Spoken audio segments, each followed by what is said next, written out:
Chers amis, bonsoir pour cette première visioconférence de Carême. Je suis heureux de vous retrouver, peut-être de manière indirecte, mais de vous retrouver tout de même.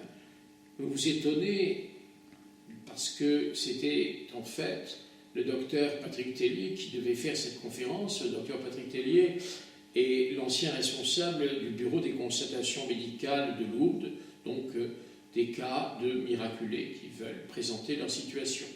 Il ne pouvait être là ce soir, je l'ai donc remplacé pour traiter du sujet médecine et santé. Pourquoi un tel sujet? Tout simplement parce que l'épreuve de la Covid, sa durée, ses victimes, les décès qui ont touché les uns et les autres, mais aussi la qualité de vie, des états dépressifs, des pertes d'emploi, des difficultés rencontrées dans divers domaines, et puis toutes les questions soulevées par la vaccination, par les traitements, les interrogations éthiques, m'ont amené à penser qu'une réflexion chrétienne sur le sujet de la médecine, du soin et de la santé pouvait être utile en ce temps de carême, la santé étant pour nous chrétiens un don de Dieu et la souffrance étant aussi pour nous une manière de vivre la participation à la vie du Christ. Bien sûr, le sujet est très vaste et les quelques propos que je vais développer demanderaient une réflexion bien plus poussée. Je ne suis pas médecin, je n'ai pas de formation particulière en ce domaine. Je veux simplement essayer ce soir de mettre en lumière ce que le pape François demande. Une médecine, dit-il, qui place en son centre la dignité humaine. Voilà ce que nous avons à chercher. Et une médecine qui se fonde d'abord sur le respect et l'amour des personnes, plus que l'usage extrêmement poussé des techniques. Dans ce que je vais dire, je reprendrai quelques éléments de mon expérience de prêtre au service de ce que l'Église appelle la pastorale de la santé, par laquelle j'exerçais dans ce temps-là comme aumônier à l'hôpital d'Avignon, mon diocèse d'origine, et j'ai connu là un certain nombre de soignants, d'accompagnateurs de personnes malades, âgés, en fin de vie, de découvrir ce qui était nouveau à l'époque, c'était les années 1995 à 2000, les soins palliatifs, et de suivre avec eux leur démarche. Ainsi, travailler avec une équipe de soins palliatifs à un moment, à un temps où beaucoup de victimes du sida étaient accueillies dans l'hôpital, m'ont beaucoup apporté. Et c'est dans ce même temps que parut un document, la Charte des personnels de la santé, publiée en 1995 à Rome. Quelques mois après l'institution par le pape Jean-Paul II de l'Académie pontificale pour la vie, dont le premier président fut le très regretté professeur Lejeune. La volonté du pape s'inscrivait dans le souci constant de l'Église catholique de prendre en compte les réalités d'aujourd'hui et de les éclairer d'une lumière qui, si elle vient du Christ, s'adresse cependant à tous les hommes de bonne volonté. Aujourd'hui, je veux dire en 2021, un nouveau document est à la disposition des soignants catholiques.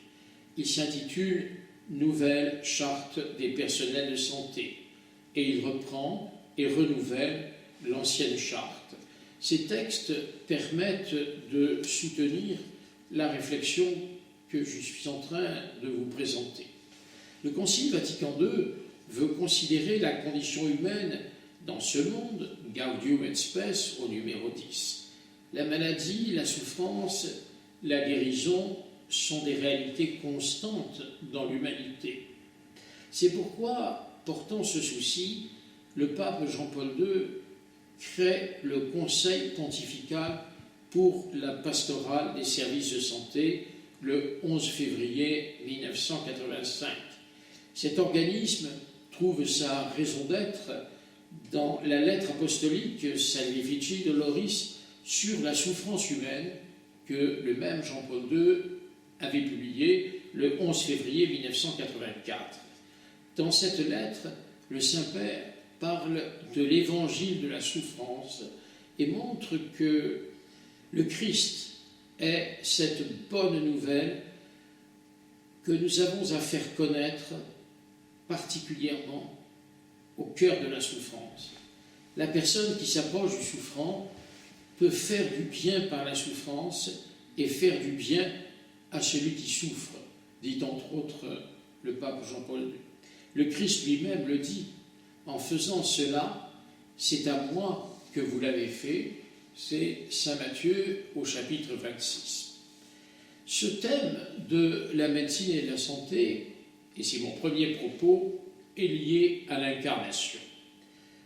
Si Jésus s'identifie ainsi dans ce passage de Saint Matthieu, c'est parce que, fils unique de Dieu, en devenant pleinement homme et en étant toujours pleinement Dieu, il a partagé la condition humaine jusqu'au bout, ou, je devrais dire, du tout début jusqu'à la fin ultime.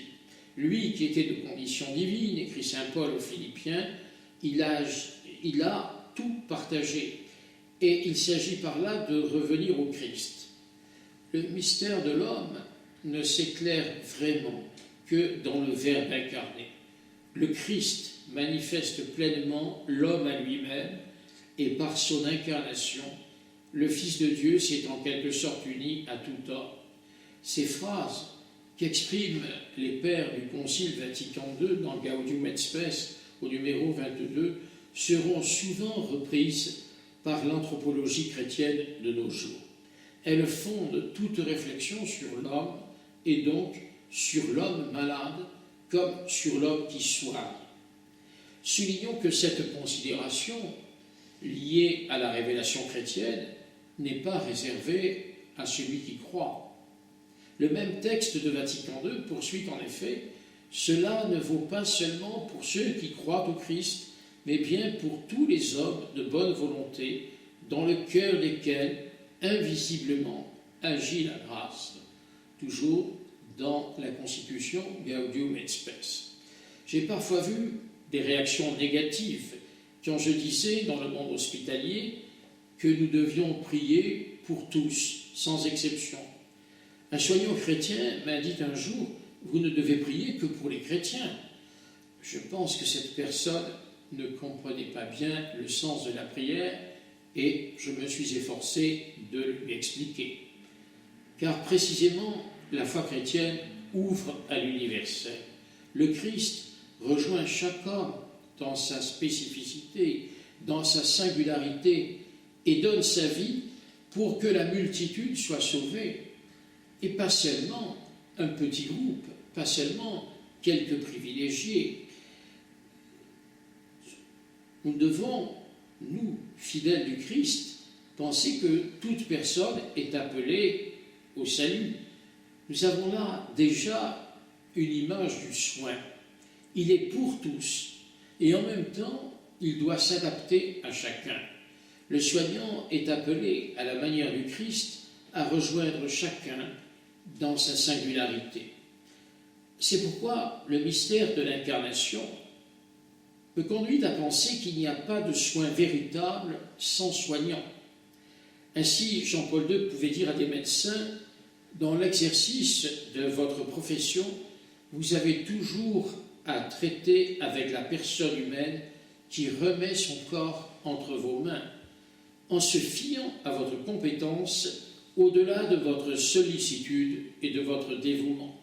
Vous avez à traiter, dit-il, avec la mystérieuse et grande réalité de la vie d'un être humain, avec sa souffrance et avec son espérance. » Il parlait là à un congrès de chirurgiens.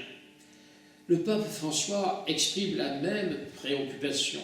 La médecine, dit-il, regarde l'homme concret, le patient dont il faut s'occuper, en rencontrant son histoire, en apprenant à connaître son expérience, en établissant des relations amicales qui guérissent le cœur. Cette phrase était dite le 18 octobre 2021. D'une autre manière, je dirais que le médecin est le médiateur entre le savoir médical et la personne humaine. Cette attitude s'inscrit donc dans une dynamique d'incarnation. Si le Christ, qui est Dieu, se fait homme, s'il se fait serviteur de l'homme, le soignant a pour vocation non pas d'être le gardien d'un savoir, d'une technique, pire, d'un pouvoir, mais d'appliquer ses aptitudes acquises à une personne unique. Ceci est vrai pour toute personne qui prend soin, pour tout médecin, mais pour tout soignant qui est au service de l'homme d'abord de l'être humain. Le pape François encourage fortement la médecine qui allie compétence, connaissance et compassion. Ceci est le premier chemin du médecin chrétien, du soignant qui répond par son métier à sa vocation de disciple du Christ. Car, pour aller plus loin, ce rapport interpersonnel, cette relation unique du soignant avec le soigné, fait du professionnel de la santé un bon samaritain qui se fait proche de l'homme souffrant, mais qui fait de son geste l'exercice même du Christ, lui qui a passé en faisant le bien et en guérissant les malades. Citation des Actes au chapitre 10. Mais en même temps que l'on rejoint l'autre, en lui se dessine l'image du Christ. L'Écriture manifeste le plan créateur de Dieu. Dès l'origine, l'homme est créé à l'image de Dieu et à sa ressemblance. Le premier chapitre de la Genèse. Le soignant ne peut pas ignorer cette réalité fondatrice.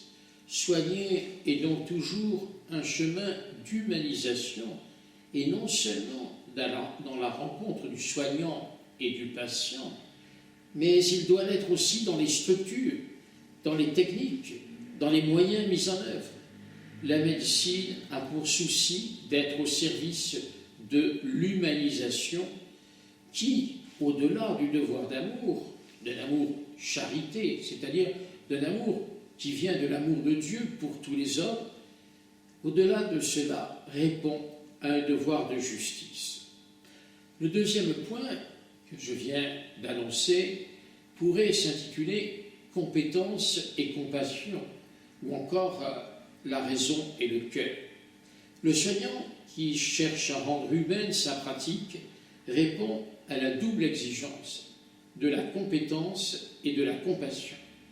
Le pape François, à maintes reprises, a redit cela. Il est entendu que je m'arrête ici essentiellement sur la médecine individuelle, c'est-à-dire la relation du soignant à un patient. Je n'ignore pas tout le domaine de la médecine humanitaire, avec ses interventions en urgence, et nous voyons dans les guerres comme en ce moment, ses motivations chrétiennes ou simplement humanistes ou philanthropiques. Il y aurait aussi à prendre en compte la médecine de santé publique, qui joue un rôle considérable dans nos sociétés occidentales et dont le rôle mériterait d'être étudié et analysé, car elle donne parfois des obligations avec lesquelles notre conscience, autant celle du soignant que celle du patient, n'est pas nécessairement d'accord. Je veux insister simplement sur la nécessité de se former afin d'acquérir non seulement la compétence nécessaire, mais la connaissance de l'évolution des questions médicales et des réponses que par la raison et par la foi, les soignants chrétiens peuvent chercher. Aujourd'hui, ces questions nécessitent pour la plupart une réflexion éthique et un engagement pour le respect de la personne humaine. Une sérieuse préparation et une formation continue en vue de maintenir, moyennant l'étude personnelle, la compétence voulue et le prestige professionnel indispensable. Voilà la visée médicale, la visée du soignant.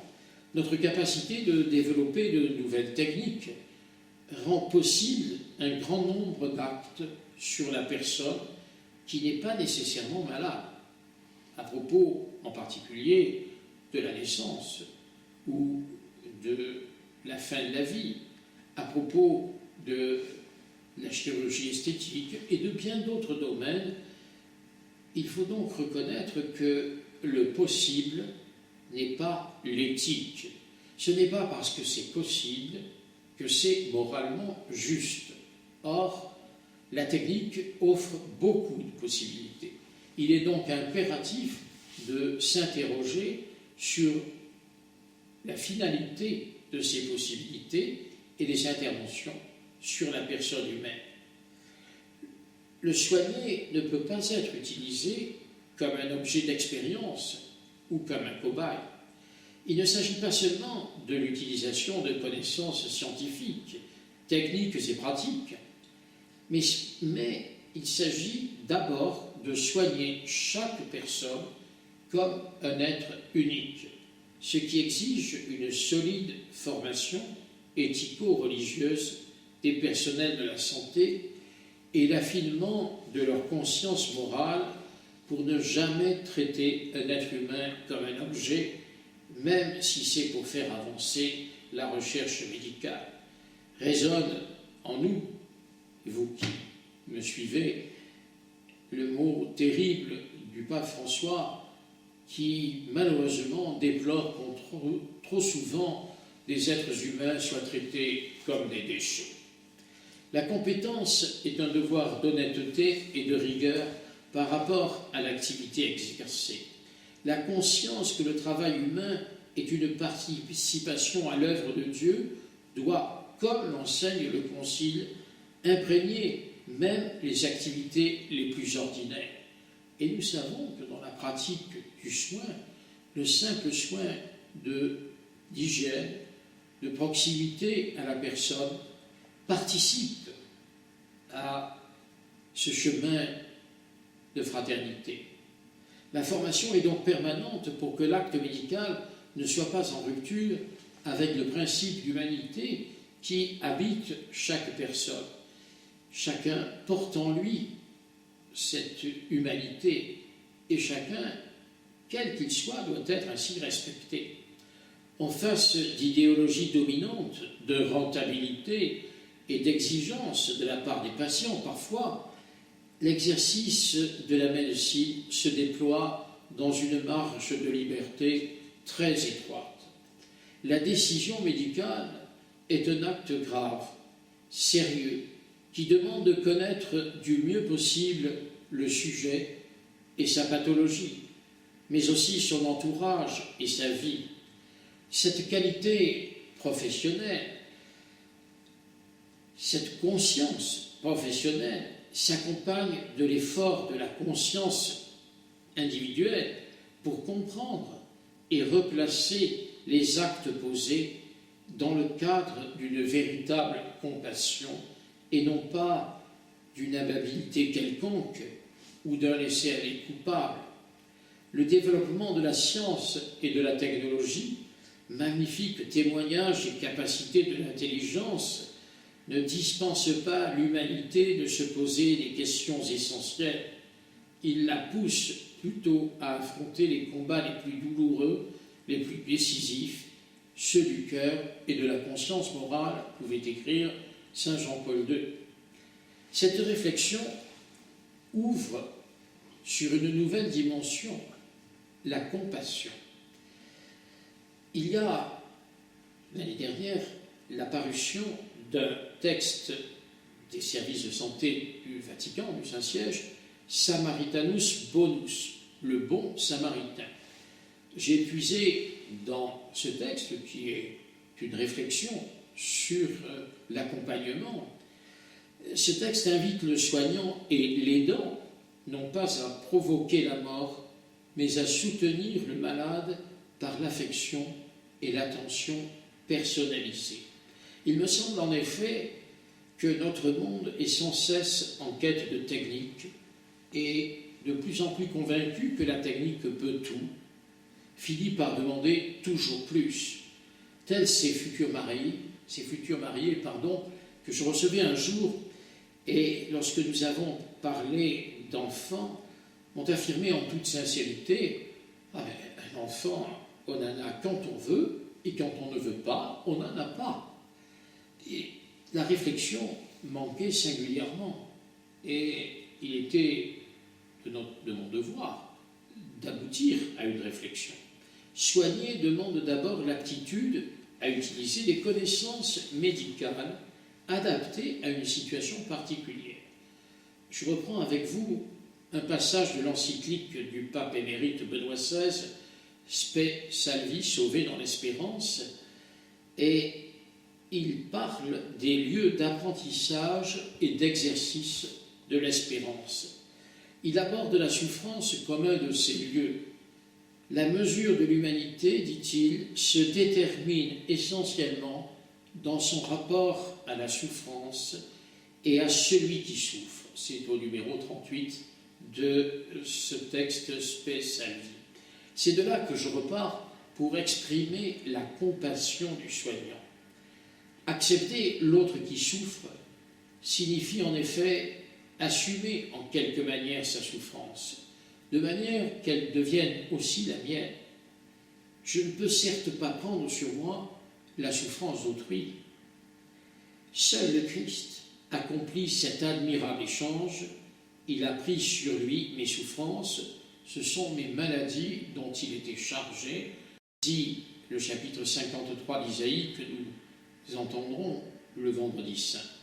À ce titre, la vocation du soignant rejoint celle des apôtres.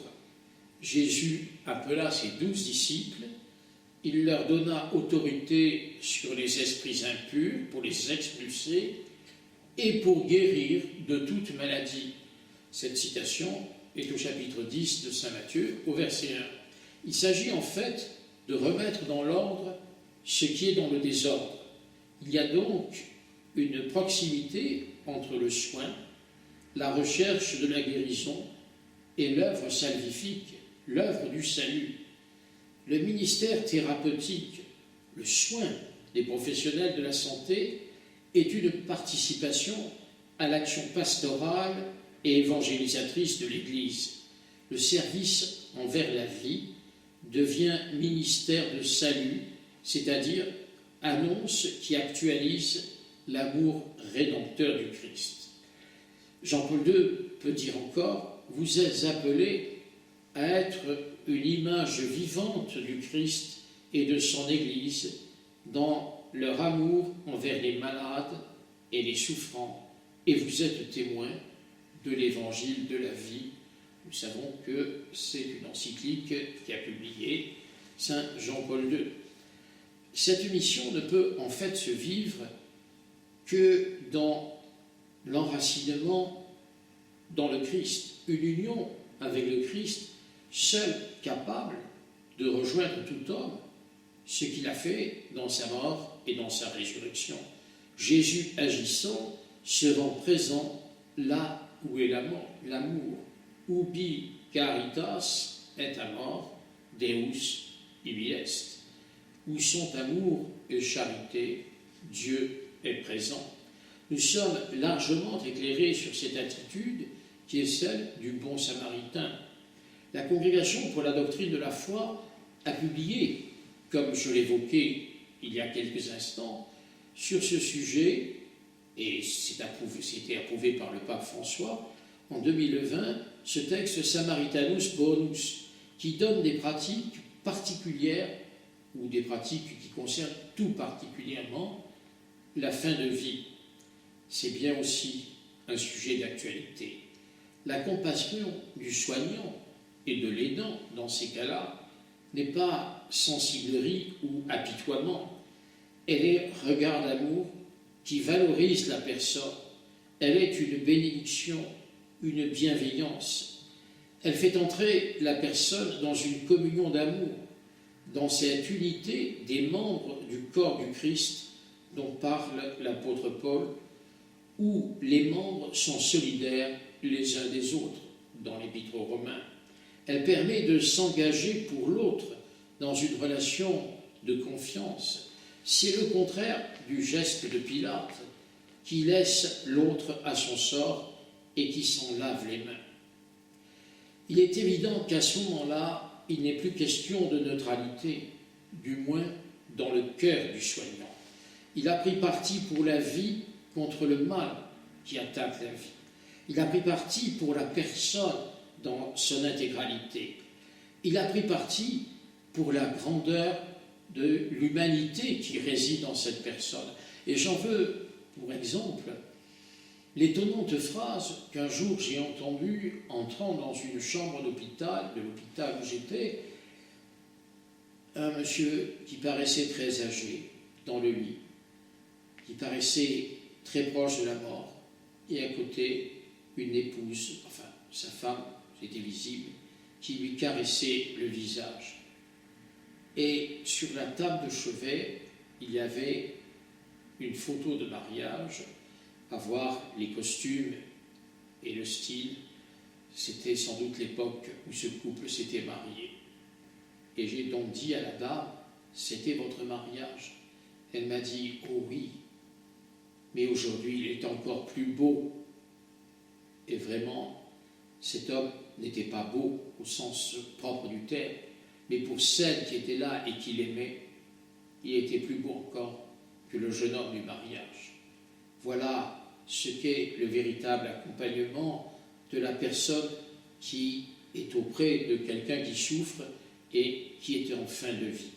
Dans les décisions médicales et dans tout ce domaine qu'est aujourd'hui la bioéthique, il faut en effet aller au cœur de ce qu'est l'homme pour oser une parole et un acte qui ne soit pas le produit du médicalement correct, ou que le traitement médical ne soit pas la réponse à tout, et prétende l'être en plus. Quand dans de nombreux documents, l'Église demande aux soignants d'être les ministres de la vie, elle les associe à la mission du Christ serviteur. Je suis venu pour qu'ils aient la vie et qu'ils l'aient en abondance. Se penchant sur le corps souffrant, la médecine actuelle découvre tout l'être entier. Tellement sont unies les composantes de l'être humain. Tout le domaine psychosomatique nous le dit. Tout le domaine de la personne, de l'être humain, du corps qui traduit la fragilité de l'être intérieur. Mais il reste que cette personne est un être pour la vie et non pas un être pour la mort. Et que l'acte médical veut le bien de cette vie. Quand on parle d'écologie intégrale, c'est aussi le respect de ce qu'est l'homme créé à l'image de Dieu. La compassion et la reconnaissance de l'autre comme mon semblable, mon frère en humanité. Je me fais proche de lui, il est mon prochain, parce que j'ai accepté de me rapprocher de lui. Toute la dynamique de la foi s'exprime par cette attitude, la parabole du Samaritain. La parabole du Samaritain, dit le pape Jean-Paul II, appartient à l'évangile de la souffrance. Elle indique en effet quelle doit être la relation de chacun d'entre nous avec le prochain en état de souffrance. Et plus loin, le pape dit encore, on peut même dire que cet homme se donne lui-même, qu'il donne son propre moi en ouvrant son moi à un autre. Nous touchons là un des points clés de toute l'anthropologie chrétienne, dont il sera question dans la prochaine conférence, jeudi prochain, le 17 mars. Nous n'oublierons pas que cette parabole du bon Samaritain est provoquée par la question d'un docteur de la loi.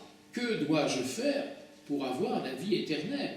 Dans l'évangile de Saint Luc, au chapitre 10.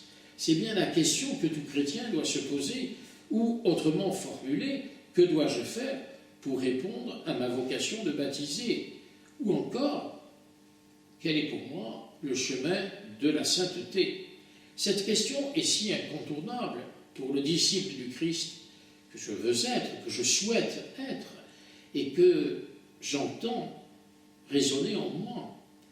Elle résonne dans l'ordinaire de mon existence. Elle me dit aussi que ma vie et celle d'autrui a une dimension d'éternité.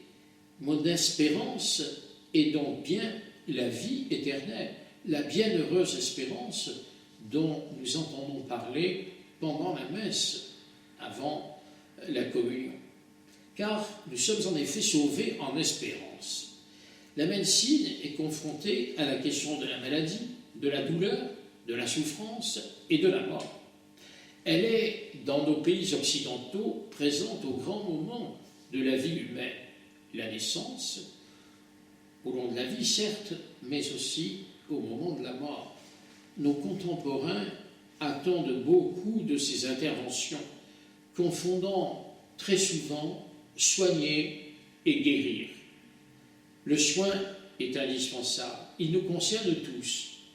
La guérison et la recherche, sans doute, que nous faisons, mais elle n'est pas à tout prix, elle n'est pas coûte que coûte, et elle dépend d'abord d'un véritable accompagnement. Un jour, un jeune homme de 20 ans, devant son père qui venait de mourir d'un cancer, me dit, totalement désemparé, « Je ne comprends pas, il était soigné, on lui faisait tous les soins, donc il devait guérir. » Nous devons nous défaire de cette relation obligatoire entre soins et guérison. Les débats actuels sur la fin de vie ou sur ses débuts montrent à quel point le sujet est sensible, chacun ayant une idée, en général bien arrêtée, sur ce qu'il faut faire ou ne pas faire. La question a été cruciale au moment du sort de Vincent Lambert, et nous avons vu à quel point les choses étaient difficiles. Nous sommes heureusement éclairés par la lumière du Christ, transmise par la foi de l'Église, et nous pouvons humblement avancer dans la confiance.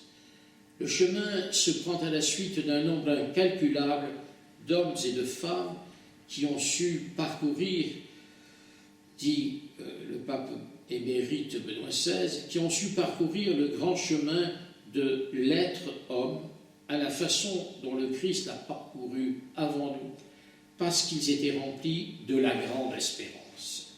Ce chemin est en fait l'itinéraire pascal par lequel nous devons suivre le Christ.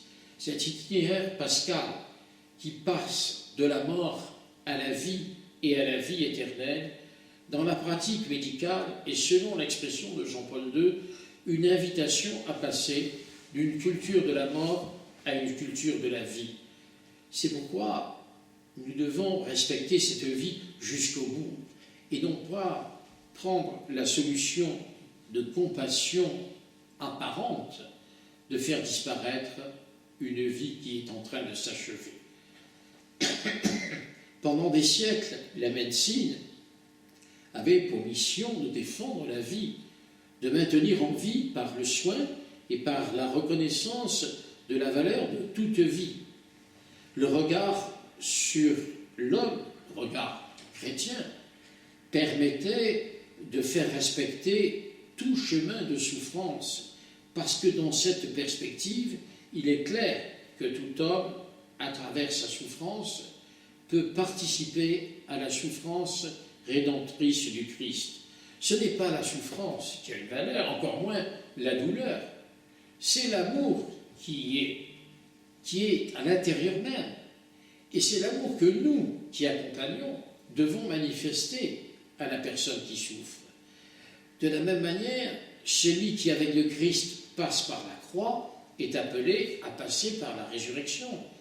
Si c'est avec le Christ que nous sommes morts, nous vivrons aussi avec lui, dit saint Paul dans l'Épître aux Romains.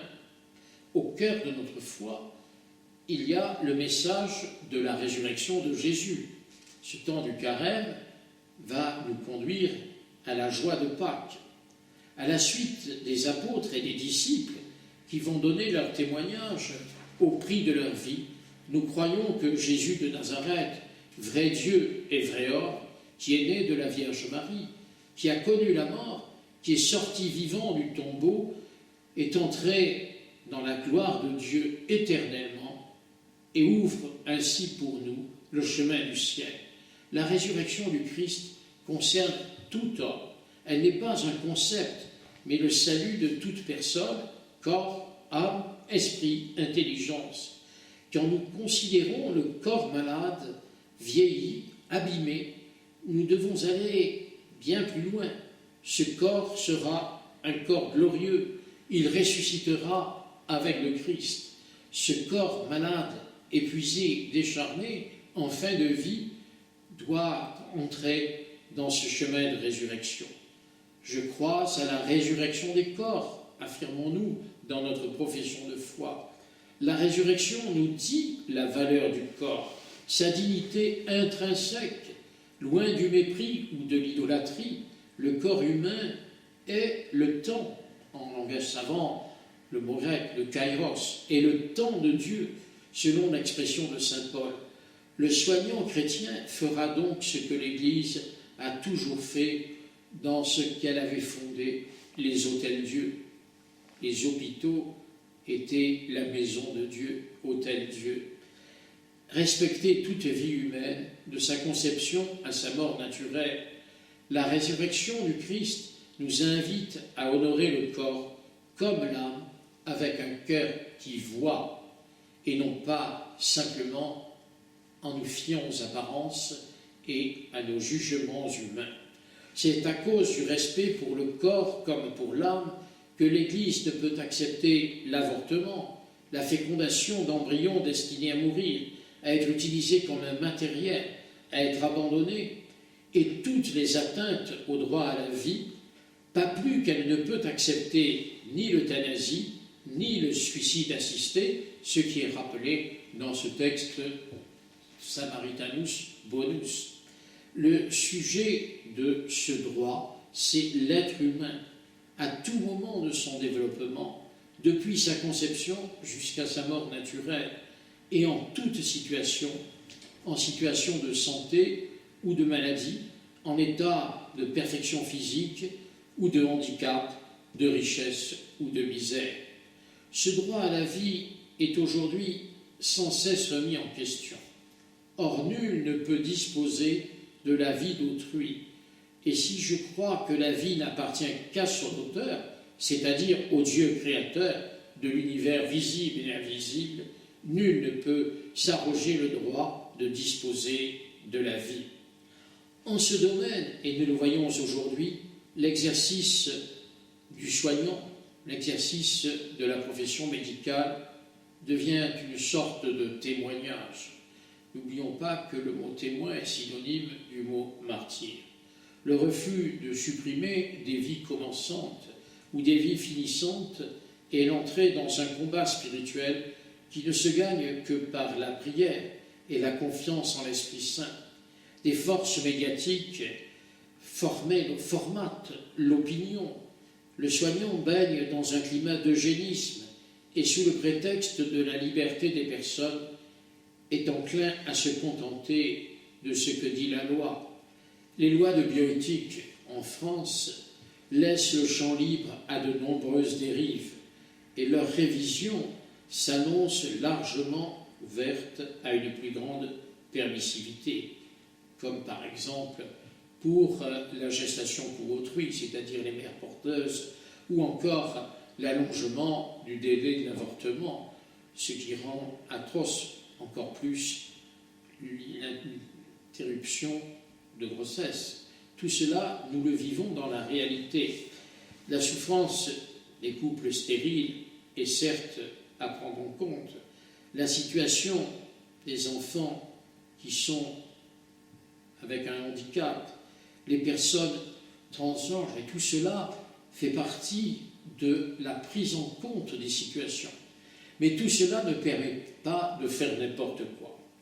Alors comment vivre l'exigence de vérité dans la charité? Par le service de l'homme et de tout l'homme le soignant est appelé à un ministère de salut. La guérison est une possibilité, bien sûr souhaitable. Le salut est toujours offert.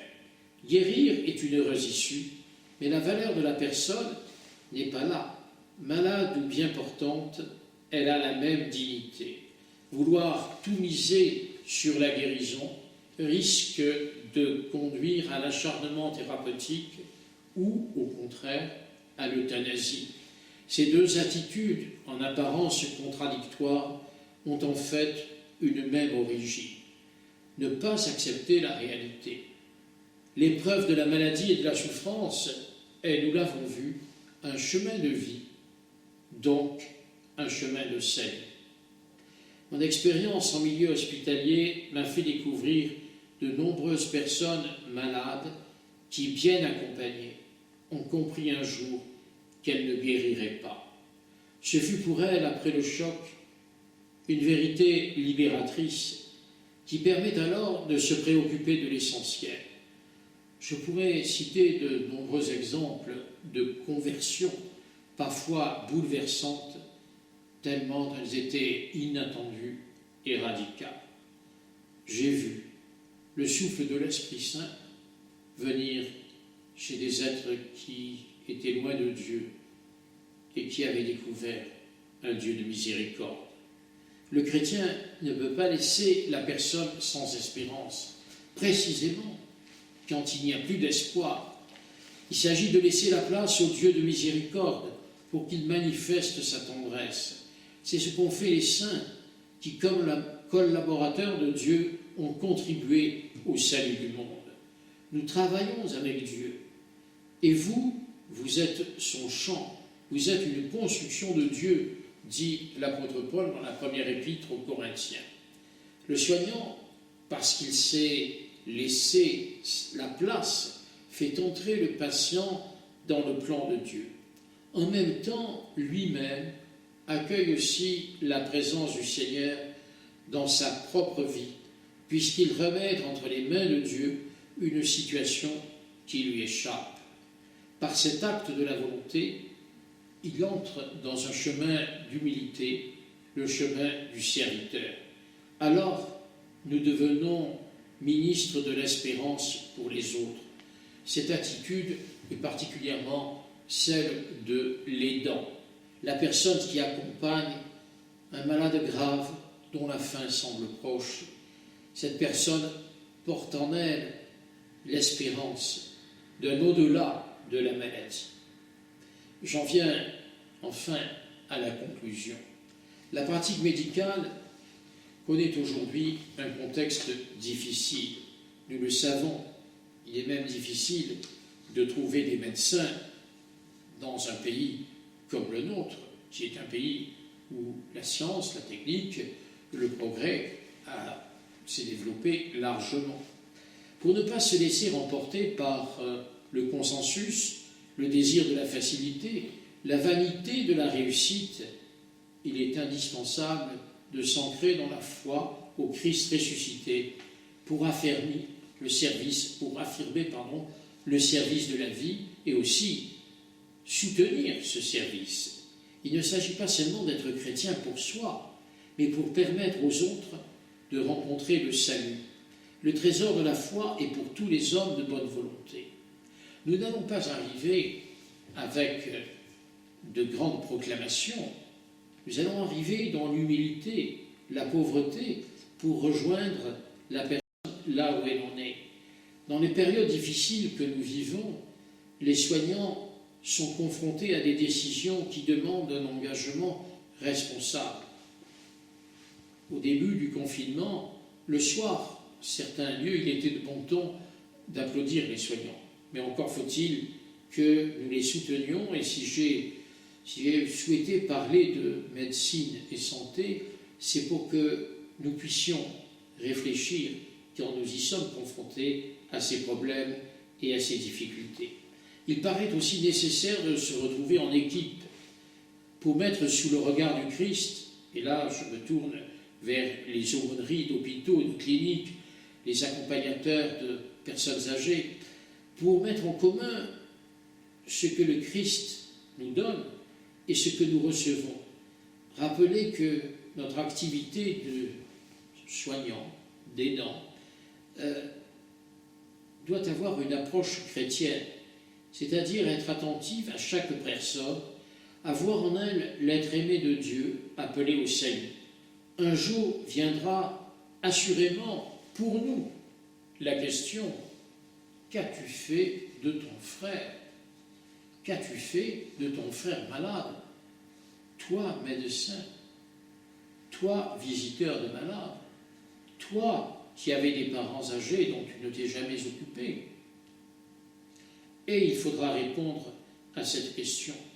Nous sommes donc des porteurs d'espérance parce que nous servons la vie. Mais n'oublions pas que la vie, c'est de connaître le Père et celui qui l'a envoyé, dans l'évangile de Saint Jean au chapitre 17. Soignants, aidants, membres d'équipes d'aumônerie, aumôniers d'hôpitaux, chacun d'entre nous, nous sommes en fait ces témoins prêts à rendre compte de l'espérance qui est en nous, comme le dit la première lettre de Pierre.